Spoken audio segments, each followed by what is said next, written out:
You're very welcome along to this week's episode of DADCAST, recording in progress. That's the first time that the Zoom has actually warned us about this. That's good. All those episodes that we accidentally forgot to record / me forgot to record, that wouldn't have happened. Anyway, welcome along to this week's edition of DADCAST. Nathan's here. Hello. Dave McIntyre's here. Hello. Adrian Barry's here. Hi. Adrian's in that cohort now who are eligible for getting the jab. Ooh. You're older than me, So are buddy. you. You are older than me. Congratulations. Not far off it. How's that like? What's the story? I wish. I Let me mean- just say, I wish that recording message was on the pod 2 weeks ago, because if it had been the case, me swearing wouldn't have actually been left in. Well, to be honest with you, Dave, it came. I got a note from the let's call him the producer of the show. I mean, one doesn't exist. Afterwards, asking, they said, "Oh, the text started with just about the last DADCAST," and I replied, "You want to know whether to leave the intro in or not?" And he was you like, said "Yeah." I was yes. like, "Bash away." They won't mind." Absolutely. There was a lot of fallout from the episode 2 weeks ago. There was me swearing. There was me throwing my brother-in-law under the bus, which is how that it was put to me by other members of our GA team. And then there was my wife, who was not too pleased about the fact that I had openly given her description of the pod prior to that and how boring she thought it was as well. Well, she was Well, right. Wow. I was interested. Has she got a review, an updated review for us? The most recent was a little better received than the A previous little better. one. Okay, well, that's progress. Was there at least one laugh along the way? I can't remember. Oh, come on. There probably was 2 weeks ago. Tough wasn't it? crowd. This is What a has she tough got crowd. against Nathan? Say again. What has she got against Nathan? Well, I mean, how long have we got? Wow. Wow. Very harsh. The fault lines have been exposed here very quickly. So yeah, we're all good, Yeah. and we're all ready to be jabbed, apart from Nathan, aren't we? Yeah, there's never been a worse time to be 39. Are you actually God damn it. 39? You're on like, because I'm 44, so I'm still on the. Every day I kind of keep logging in, going and put my birthday in, and like, no, get out of here. I have heard people who are unscrupulous pretending to be a year older, but I haven't. Oh, wait, so you don't have to produce proof of identification? I don't think so. I think there will be proof of identification, but it's going to it may not have your birth cert on it. You know, like your driving license. Does your driving license have your birth cert on it? I think it does. So Right, you're okay. saying maybe I should just hop on in the old 40 to 44, 45 age group when it I goes? don't think you've any problem, Nathan, convincing people you're that age. So you'll be okay. More witty Barry banter.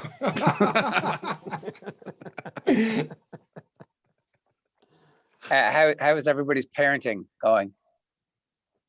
Yeah. We've had a long couple of weeks of parenting. We've had some COVID issues in the school. So we've had one child off for 2 weeks now. He's pretty much missed his entire year of school because between having the 2 or 3 months after Christmas, I think he went back for about a week. Then he had a bit of a sore throat, which meant he had to go tested.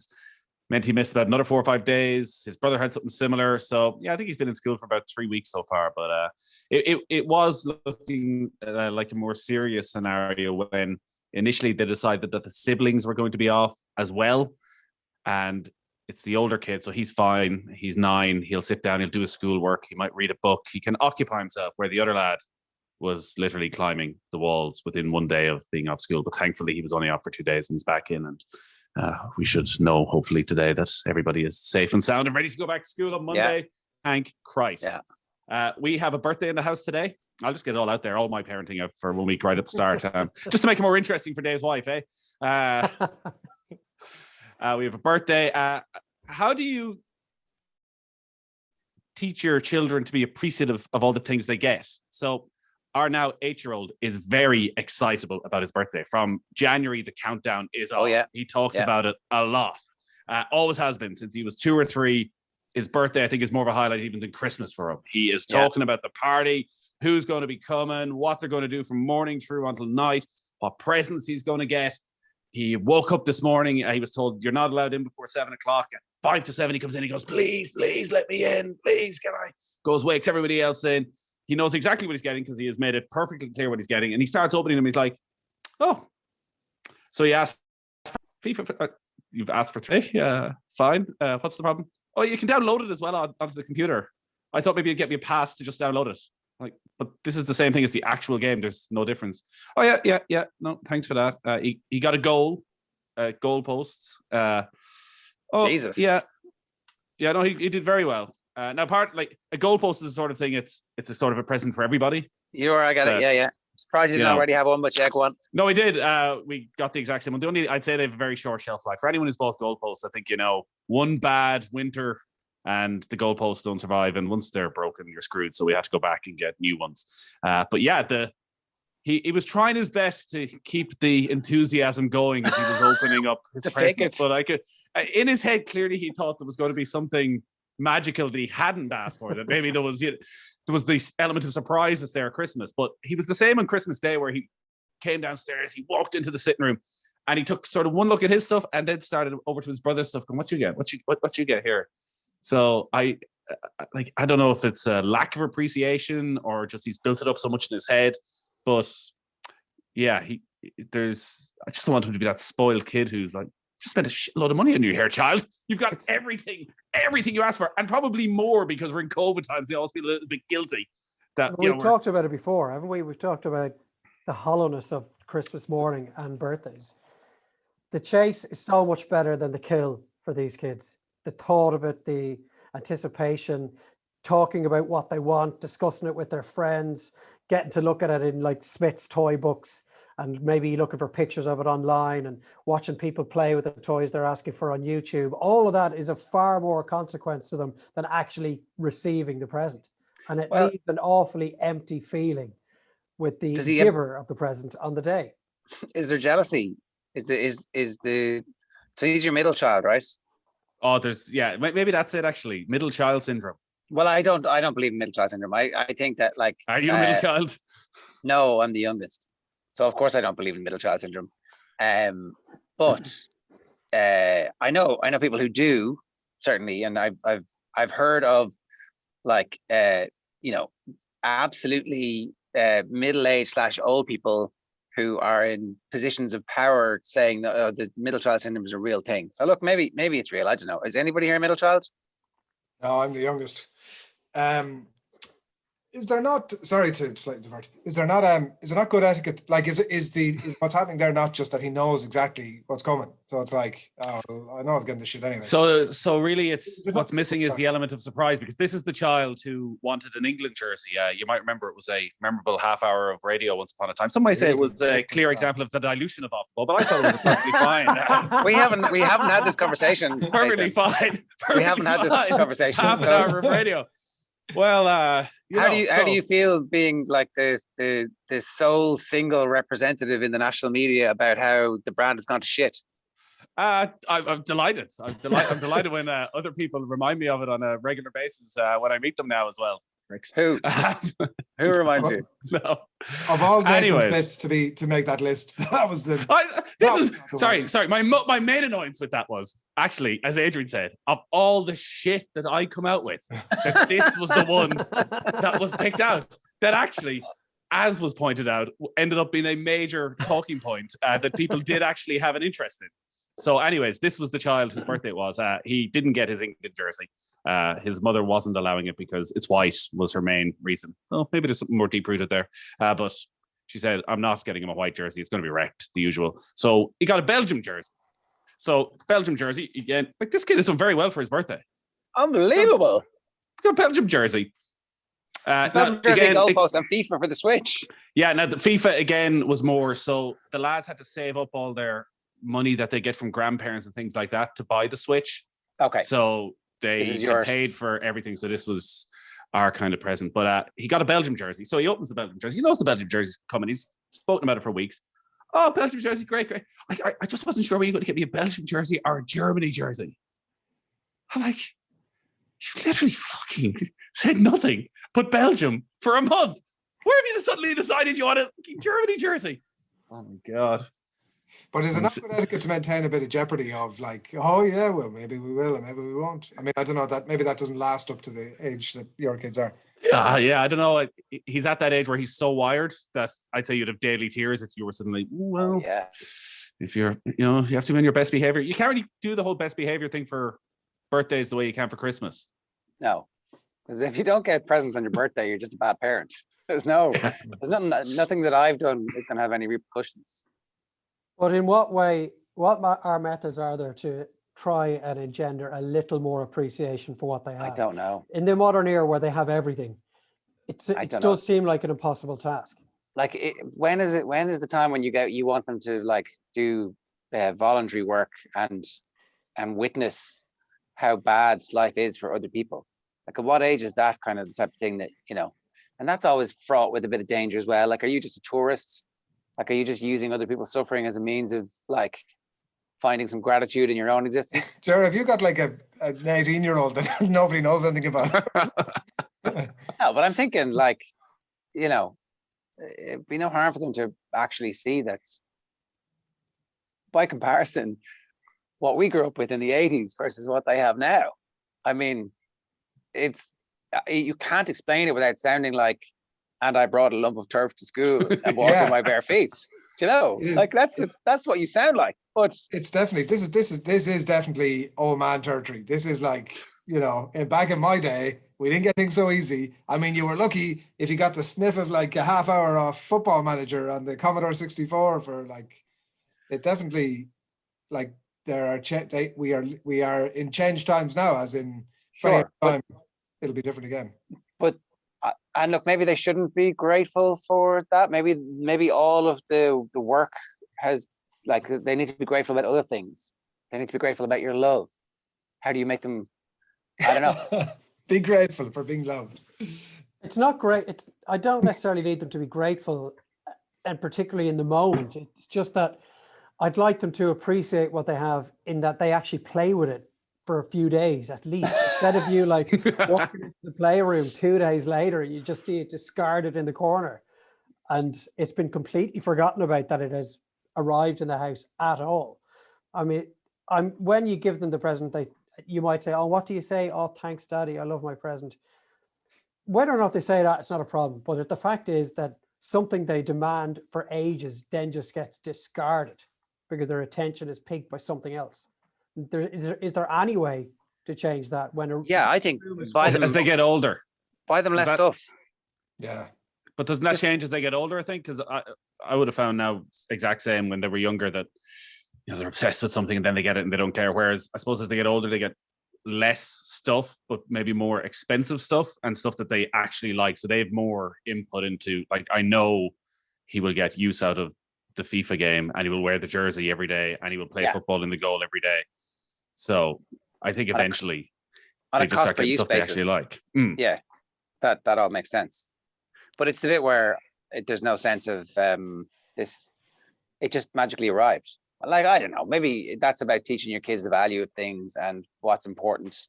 And like, I mean, human nature is quite materialistic. So how much my stuff is worth is actually a fair representation of how much you value me, Daddy. By spending all this money, it turns out that you quite like me more than my brother and sister. Did you show an appreciation of the value of things when you got presents when you were a child? I'd probably not. That's the thing, I don't know. I mean, like, were we better kids than our kids? Is that what you're saying? Or were our parents better parents than us? Is that the question, Dave? That is a question that has no... Finally, the DADCAST has come to exactly its Isn't pivotal moment. Isn't all this about the value of saying no? Though? Like, isn't that the difference? Like, so Nathan should have said, no, fuck you, you can't have no, that. No, it's not that. But like I don't know about your situation growing up, but like my parents weren't in a position to go, everything I wanted, yeah, we're going to get that. And maybe there were at times, and they just said, do you know what, you can't have that. Like, you're not getting that. And so when I got like a blue Enic bike from might have been Christmas one year when I was about 11 or 12. It was like the greatest thing I ever got. And like, I was like, it was what I wanted. But the fact that I actually got it was like, oh my God, I can't believe this. But it was the value of knowing that whatever I wasn't always going to get what I wanted.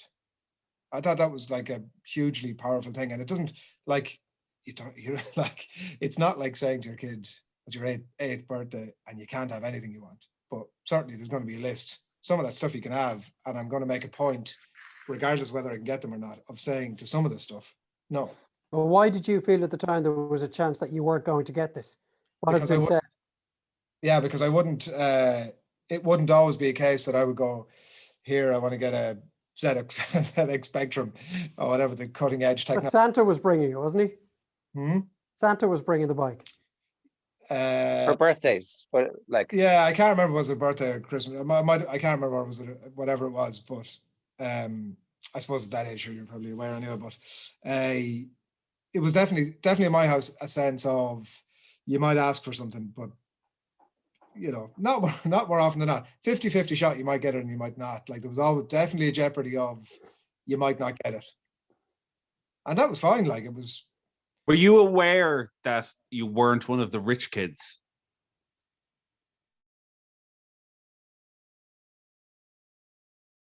Different. We were neither rich nor poor, and like I definitely think in hindsight that some of that shit I wanted, my parents definitely got, and they were just holding back. But they were like, maybe they were right. Like I desperately wanted to get Football Manager. I desperately wanted to get the whatever it was, the Commodore, and a mate of mine, Fatty, had it, and you'd be calling around to like, here, I'm coming in. I'll be in for an hour, and we'll have a knock off that. And it was probably for the best, like, because I know there was a good chance I never would have left the house if I got it. So they were probably right, like. Yeah, I remember our neighbors. The one thing that I always thought maybe they were a bit posh or a bit rich was they used to go to Disney on Ice. It was the one thing every year for some reason in my head, I was like, if we could go to Disney on Ice, we'd be rich. We would be rich. That is the clearest sign that you are properly wealthy if you can afford to go to Disney on Ice. And it just never happened. We just never went to Disney on Ice. Have you brought your own kids? No, I've heard it's complete carnage, that it takes about 3 hours to get to City West and back. So I remember I was going to go one year when I was into the FM. I think they were parties in it. There were tickets going, and the first night all I saw was traffic chaos. I'm like, nah, you're grand. So actually, I might just not even have you been? Not even free tickets could inspire you to go and get that monkey off your back. It's I bet you though that it's nothing to do with traffic. Maybe. It's this kind of weird emotional thing where you'd be sitting there in the front row, tears streaming down your eyes. Your kids looking at you, Daddy, what's wrong? I think they're okay. They're just pretending. They're just pretending to be the Pirates of the Caribbean. That head will go back on. Daddy, stop crying, please. Finally, we have. Well, you see, I can't let myself go because I need to keep fighting to be able to get there. If I finally got there, maybe I just rest and go. Oh, now kids, I've made it. Now we're comfortable. Nathan, you should get your parents to bring you to Disney. I mean, look, this is a good idea. You should actually get your parents to bring you and the kids. Oh yeah. Oh, they'd love it. They would absolutely love it. They would absolutely love it. In you come, little Nathan. Yeah. That's it. Yeah, I remember the best thing I ever got at Christmas was a accidental Sega partridge. Mega Drive. Got a Sega Mega Drive when I was about 10. And again, I didn't think it was like Adrian, never quite sure. And Christmas would be sort of built around managing expectations. But I was always quite sly with the old video rental store. So I had a big plan in place for that Christmas because I didn't think I was getting a Mega Drive down in Tommy Moran's in Main Street in Ballyhonus, where I was going to rent a Sega Mega Drive on December 23rd for the night, but then it wouldn't be open on Christmas Eve, Christmas Day, Stephen's Day. So for like the £8 that you pay, you get it for like 4 days instead of one. I just booked weeks and months in advance. I was that well organized. And then I got down there and he was like, oh, the guy who had it last night didn't bring it back. Oh! Give me his name and his address. So I am like my Christmas, I'm 10 at this stage. I don't know what I was actually getting for Christmas, but I'm devastated.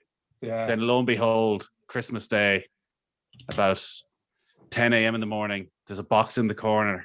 And what is it? A brand new Sega Mega Drive. Wow.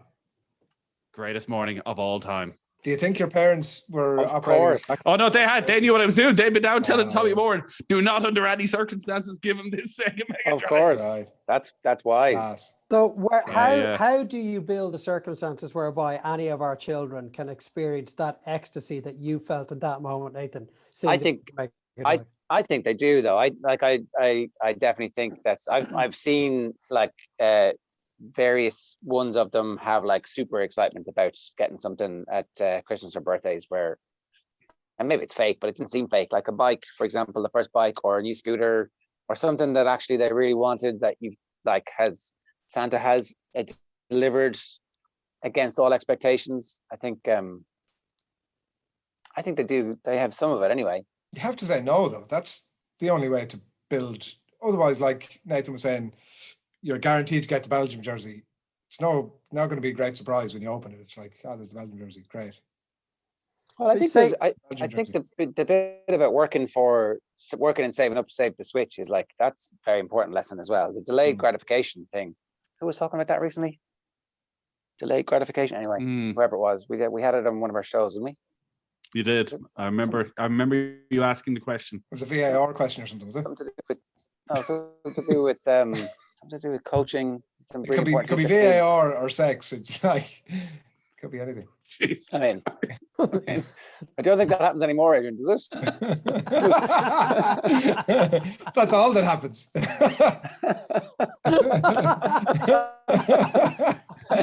Technically, if the gratification never happens, is it delayed? And is it mutual? Probably not. Wow. Bloody hell. That's gonna- Fucking hell, pal. Probably not. I'm glad my wife doesn't listen to this. Oh, good God.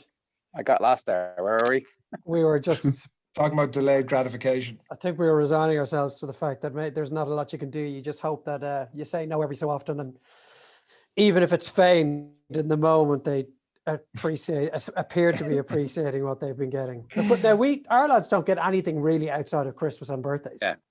So it's not like every so often they might get a voucher off somebody for Smiths and they get to go online and they're €30 and they can pick a piece of Lego, and then when it's ready, you might go out and get it or something. But I mean, toys are only bought or delivered on Christmas Day or birthdays in this house.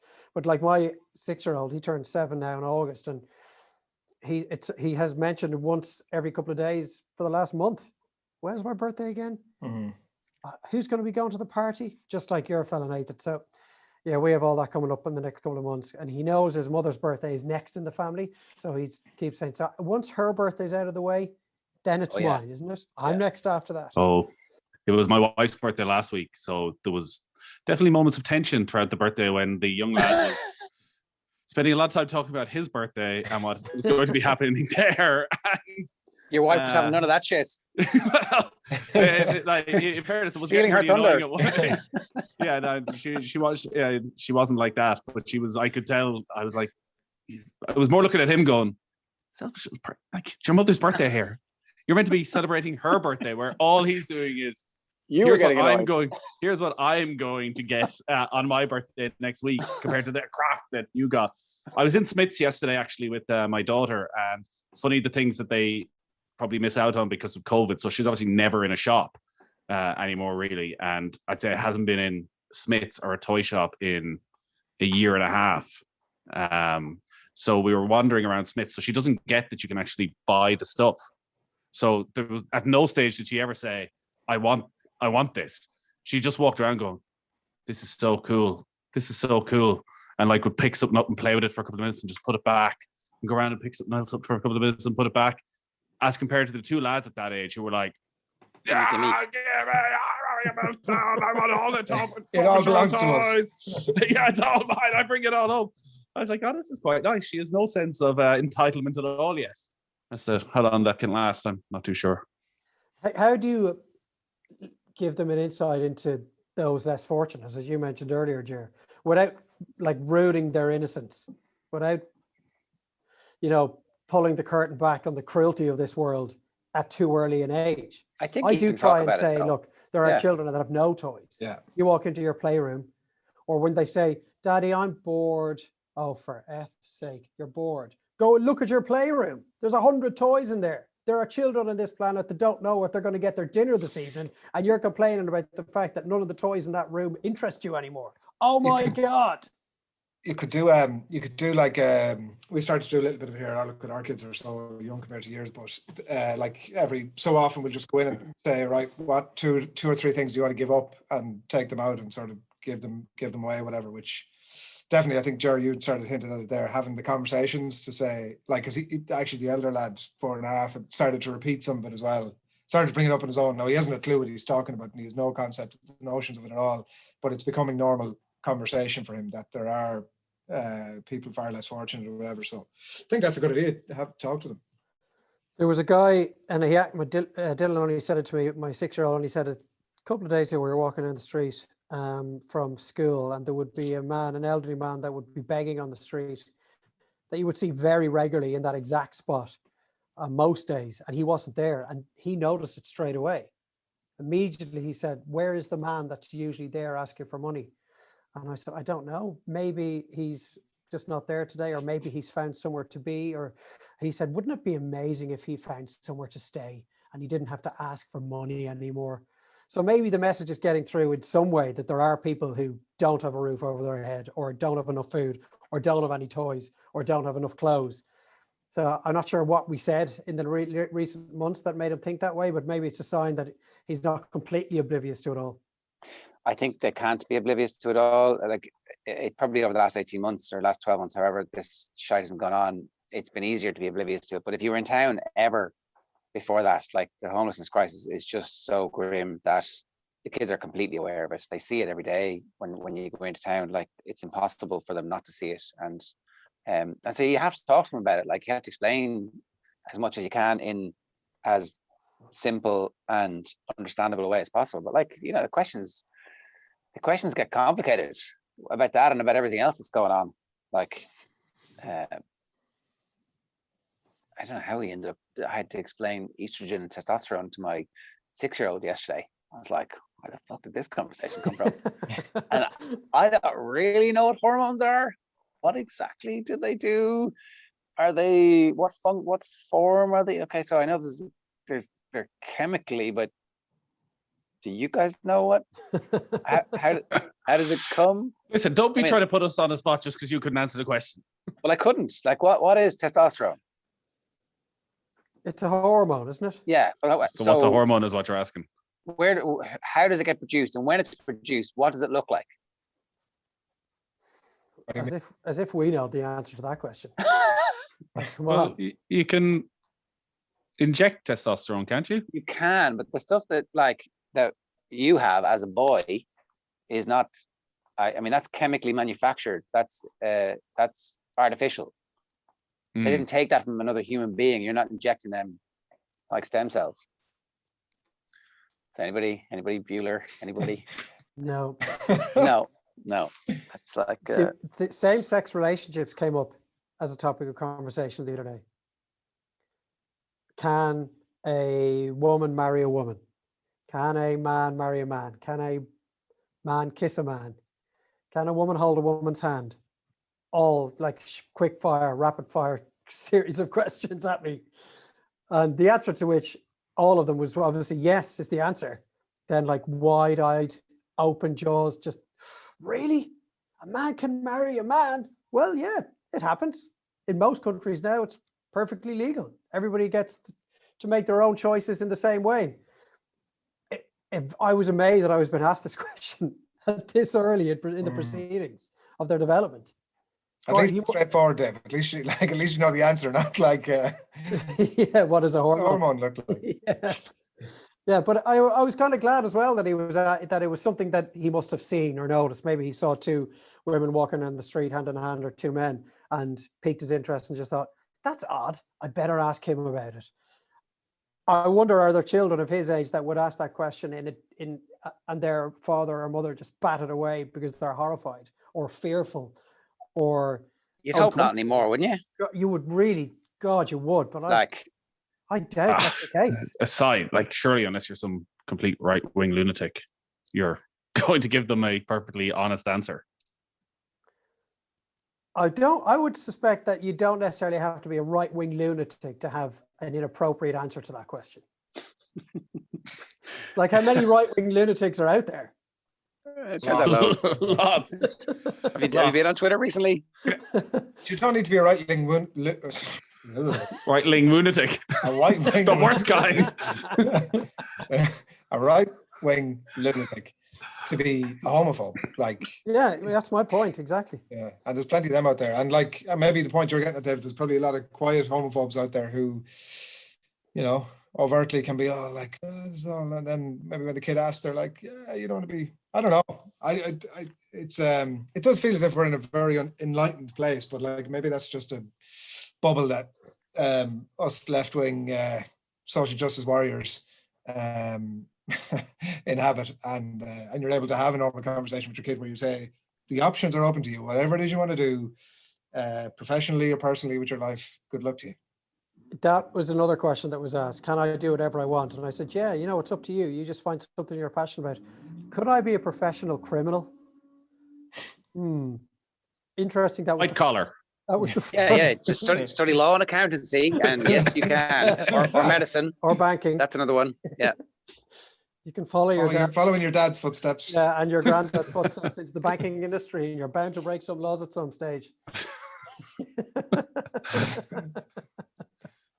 An awkward laugh, Dave. I was talking a couple of weeks ago about, and thank you, Dave, for some sage advice about our 4.5-year-old who were trying to stop coming into the room. So we put up 7 ticks on the wall and said, so for each night that you stay in your own room, we'll come down, rub off one of the ticks. When that gets to 0, you're going to get yourself 2 packets of dinosaur cards. So it started 3 weeks ago. And I'd said the last time when we were on, he had come back in. Since then, he had got to within 1 hour of getting the last. Oh, no. That's very Westmeath, Adrian. That is very Westmeath. 1 hour, exactly. Desi Dolan missing from the 14-yard line. That's exactly what happened. I couldn't be spoken to. Like, you have 1 hour, just go back to your bed. No, wasn't going to do it. And actually, in hindsight, it was probably better that he didn't go back into his bed, because he clearly hadn't learned that was the thing to do. But anyway, so we're 3 weeks in, and as of today, there are 2 lines. Dave gave really good advice the last day. He said, don't go back to put the full 7 back up if he has a misdemeanor. Have some sort of a compromise. And that's what we've been doing, obviously, over 3 weeks. If there's 2 left, we've still been concertinaing in and out of getting down to it and then sort of pushing back up again. But I think the best thing is it'll take its natural course. And it feels now, although we are going camping tonight for 2 nights, and so it won't apply for the next 2 nights, but it does feel now as if he's in a position where he's far more understanding. He's not coming in, even when he does come in now, it's like more 6 o'clock. So it's not anymore the 2, 3, 4 o'clock jobs. At least if it's 6 o'clock, he's kind of getting up anyway. We've 6 o'clock's acceptable. When the light goes as kind of the thing, but so I can't it took us like over a year to actually take the bull by the horns and just get at it. But I can't recommend enough. I can't recommend enough. I can't recommend enough that idea. Cat's out of the bag now. Yeah, put your 7 on, put the 7 days up, no matter what it is. That's obviously in relation to one specific thing. But the habit forming being 3 nights or 3 days or 3 of anything, in my experience, is a load of bollocks. It's taken the full 3 weeks nearly to get there with it, but I think we're almost there. And in no small part, it's Dave McIntyre's input. Glad to be of service. It's 21 days, isn't it? That's what that's the general. I don't know, is that it was really? Didn't David Brady tell us that? You can break any habit in 20 days, 21 days, whatever it was. I remember him saying that that was a psychological. Well, DB barrier. said it. Look, it's there with his missing car. Adrian, are you camping tonight? Like in a Going down field, to my or is it parents. more glamping. No, camping. Yeah, camping. Going down to my parents' house for 2 nights, and we were supposed to go last weekend, and then it started. It was obvious that it was just going to be raining for most of the weekend, so didn't bother going. And now today, obviously, it's hammering out of the heavens.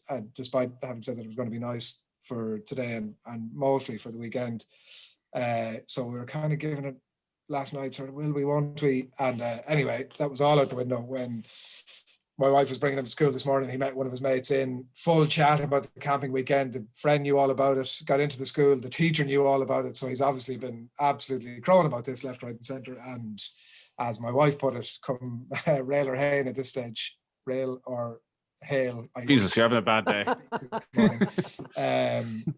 We're going one way or the other. So yeah. Oh yeah. That'll clear up, please. You'll be grand.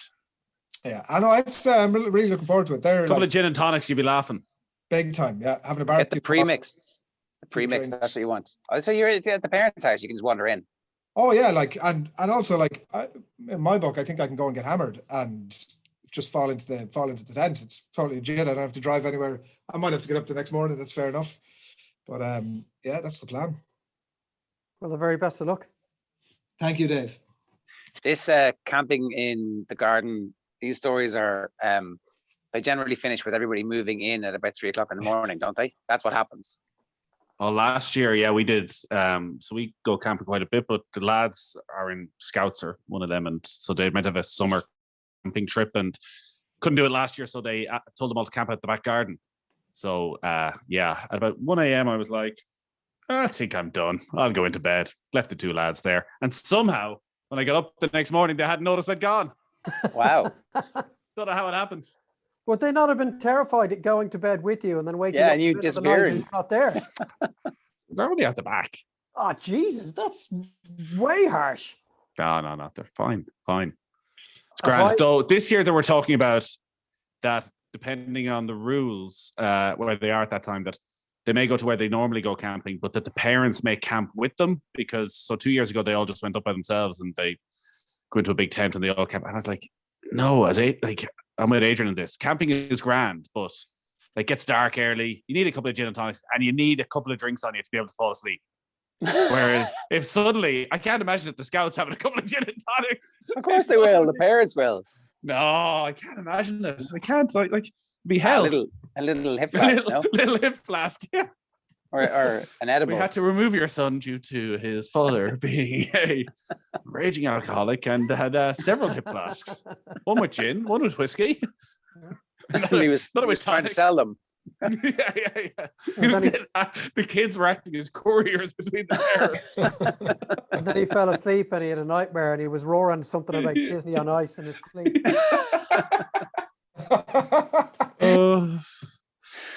Rocking back and forth saying, Daddy, Daddy, please.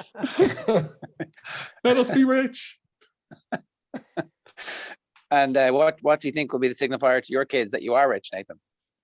We're not. I'm wondering what they're looking at elsewhere, going, if only we could do that. What do you think it might be? I have no idea. What's a sign of wealth? Of affluence. When you're a kid. Yeah. Well, I'm trying to think, what do my kids see in other houses, driveways, clothes, where they wish, I wish my daddy was rich enough to buy that for me. My eldest just wants to play games on the computer. That's the only thing that would give her a sense of like, that's the one thing that there seems to be a lot of in her age group, and we don't really just think it's too early to be getting multiple hours on a screen playing games every day. I think it's not really a good thing for a 9-year-old to be doing just yet. Certainly not every day, anyway. No, and so that's the bit where if we did that, her life would be perfect. And then until the next thing came along, she would. Well, until she wanted more hours, because once they're on and they're chatting to their friends, or the weirdos. Somebody's always online. Yeah. Well, all the weirdos, yeah. So I don't know. The weirdos are a couple of years away yet, I think. He says. Yeah. Okay. Right. Dave McIntyre just told us to wrap it up here. He's got shit to do. He's on a schedule. No. His wife is like, Dave, nothing over 45 minutes in that podcast. Really. The producer in chief. There's a school run to be done. Now, okay. I'm looking out the window. I'm just trying to decide whether it'll be done on foot or by virtue of a mechanically propelled vehicle. It's a difficult call to make. Always better to do it on foot. This is the goodness that your wife's given out about, by the way, Dave. Yeah. This is exactly leave the audience wanting more. I'm not sure if they're going to be going, did Dave Walker, did he get the car to pick the kids up from school? Oh, who knows? 50-50. Let's put a poll out. Cliffhanger. Tune in 2 weeks' time. Come back, hit subscribe. You can get this, of course, on iTunes, and if you leave a comment there, we will read it. It's very helpful to us. So if you could do that and rate it for us, that'd be great as well. You can also get us on the OTB Sports app. Thanks very much to everybody. And get in touch as well. Give them where can people get in touch? Get in touch. DADCAST, ask us questions. DADCAST@offtheball.com. Who's in charge of the Twitter account? Who's checking the Twitter account? Who knows what the Twitter handle is? Yeah, I always assumed it was you, Jar, actually. Yeah. So okay, @DADCAST Pod on Twitter. you can message us there. You can DM us, and somebody will pick them up at some point in the future. And we'll try and get some of your correspondence next time out. But in the meantime, from all the dads, thanks very much. See you next week.